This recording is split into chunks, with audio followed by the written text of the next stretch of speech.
বিশ্বের জ্বালানি অবকাঠামোর ক্ষেত্রে গুরুত্বপূর্ণ চ্যালেঞ্জগুলোর মধ্যে একটি হলো কম্প্রেস গ্যাসের নিরাপদ সংরক্ষণাগার, যা খুব কমই চোখে পড়ে। তরলীকৃত পেট্রোলিয়াম গ্যাস থেকে শুরু করে পেট্রোকেমিক্যাল ফিডস্টক পর্যন্ত গোলাকৃতির কম্প্রেস গ্যাস সংরক্ষণ সিলিন্ডার একটি বৈশ্বিক মান হিসেবে স্বীকৃত, যার পেছনে রয়েছে সুনির্দিষ্ট প্রকৌশলগত বৈজ্ঞানিক ভিত্তি। প্রকৌশলগত দিক থেকে গোলাকৃতির সিলিন্ডার আদর্শ আকৃতির সবচেয়ে কাছাকাছি। এই জ্যামিতিক আকৃতি সর্বনিম্ন পরিমাণ ধাতু ব্যবহার করেও সর্বাধিক ধারণ ক্ষমতা প্রদান করে এবং অভ্যন্তরীণ চাপ চারিদিকের পুরো আবরণ জুড়ে সমানভাবে পড়ে। এর ফলে উচ্চ চাপ মোকাবেলায় গোলাকৃতির এই সুবিশাল কাঠামো হালকা, নিরাপদ এবং অধিক সাশ্রয়ী। মাটির সমান্তরাল লম্বা বা নলাকার ট্যাঙ্কের তুলনায় গোলাকৃতির ট্যাঙ্ক কম জায়গা নেয়। এগুলো তৈরিতে কম ধাতব শীট ব্যবহৃত হয় এবং এমনকি এর আবরণের পুরুত্বও প্রায় 60% কম থাকে। এই কারণে বিশ্বব্যাপী তেল, গ্যাস এবং পেট্রোকেমিক্যাল শিল্প পণ্য সংরক্ষণে গোলাকৃতির ট্যাঙ্ক সবচেয়ে বেশি ব্যবহৃত হচ্ছে। 1990-এর দশকে ইরানের পেট্রোকেমিক্যাল শিল্প বিকাশের একই সাথে এই ধরনের ট্যাঙ্কের প্রয়োজনীয়তা বৃদ্ধি পায়। সেই সময়ে সুবিশাল ডিম্বাকৃতি বা গোলাকার ট্যাঙ্কগুলো বেশিরভাগই বিদেশ থেকে আমদানি করা হতো এবং দেশীয় সংস্থাগুলো কেবল বিভিন্ন যন্ত্রাংশের সংযোজন করত। কিন্তু সিলিন্ডার স্থানান্তর সমস্যা হয়ে দাঁড়ালো। প্রায় 18 মিটারের বেশি ব্যাসের ট্যাঙ্কগুলো রাস্তা ও সেতুর উপর দিয়ে নিয়ে যাওয়া কার্যত অসম্ভব। এত বড় আকারের কারণে নির্মাণ কাজ বাধ্য হয়ে প্রকল্পস্থলে সরিয়ে নিতে হতো।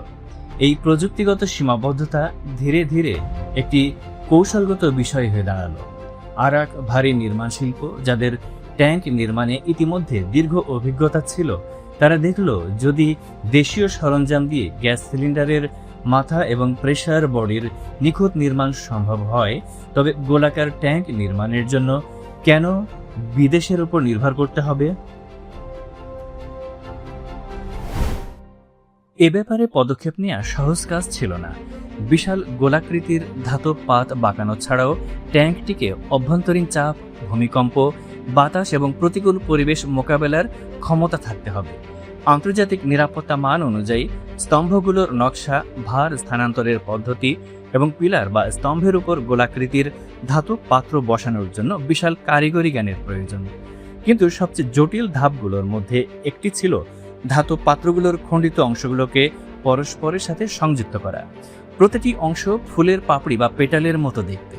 প্রতিটি পেটাল নির্ভুল মিলিমিটারে তৈরি করতে হয়, যাতে জোড়া লাগানোর সময় অংশগুলোর মধ্যকার দূরত্ব অনুমোদিত সীমার মধ্যে থাকে, যা প্রায় 2 থেকে 3 মিলিমিটার। পেটালের মধ্যকার এই ক্ষুদ্র দূরত্ব ঝালাইয়ের মান ও নিরাপত্তার জন্য খুবই গুরুত্বপূর্ণ।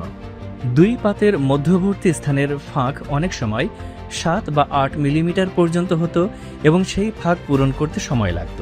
কিন্তু উন্নত নকশা পদ্ধতি ও কঠোর মান নিয়ন্ত্রণের মাধ্যমে এই সমস্যাগুলো পুরোপুরি দূর করা হয়েছিল।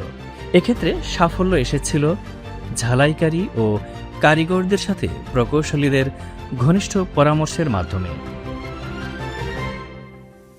যে জ্ঞান কাগজে কলমে নয়, বরং কর্মক্ষেত্রে অর্জিত হয়। প্রাথমিকভাবে মনে করা হয়েছিল ফুলের পাপড়ি বা পেটালগুলো তৈরি ও কাটার জন্য একটি 3D CNC মেশিন তৈরি করতে হবে, কারণ এই ধাতব পাতগুলোর ত্রিমাত্রিক বক্রতা রয়েছে। কিন্তু প্রকল্পের প্রকৌশলীরা একটি সহজ অথচ গুরুত্বপূর্ণ আবিষ্কারের মাধ্যমে কাজের কৌশল বদলে দিলেন। আয়তাকার শীটগুলোকে প্রথমে একটি লেন্সিং মেশিনে প্রবেশ করানো হতো প্রয়োজনীয় ব্যাসার্ধ অনুযায়ী প্রাথমিক বাঁক তৈরি করার জন্য। তারপর প্রকৌশলীদের ডিজাইন করা টেমপ্লেট ব্যবহার করে বক্রতার মাত্রা এবং প্রান্তগুলোর ভারসাম্য বজায় রাখা হতো। এই ধাতব শীটগুলো বাঁকা হওয়া সত্ত্বেও চূড়ান্ত কাটার কাজটি একটি রেল কাটিং মেশিন দিয়ে 2Dতে করা হয়েছিল, যার ফলে কাজটি নিখুঁত হয়। তাবরিজ শোধনাগারে পূর্ব এশিয়ার একটি দেশ বেশ কয়েকটি গোলাকার ট্যাঙ্ক তৈরি করেছিল এবং যখন প্রথম ইরানি ট্যাঙ্কগুলো তৈরি করা হচ্ছিল, তখন সেই দেশের প্রতিনিধিরা সেখানে উপস্থিত ছিলেন। তারা ভেবেছিলেন ইরানের উদ্ভাবিত এই কৌশলে অনেক ভুল ত্রুটি থাকবে, কিন্তু যখন শেষ পেটালটি লাগানো হলো তখন তা এতটাই নিখুঁত হয় যে বিদেশি বিশেষজ্ঞরা হাততালি দিয়েই ইরানের প্রকৌশলীদেরকে সাধুবাদ জানান। সেই মুহূর্তে ইরানের দৈত্যাকৃতির বিশাল গোলাকার ট্যাঙ্ক তৈরির সাফল্যের মাধ্যমে দেশটি আনুষ্ঠানিকভাবে এই জটিল কাজ সম্পাদনের সক্ষম দেশগুলোর কাতারে প্রবেশ করে।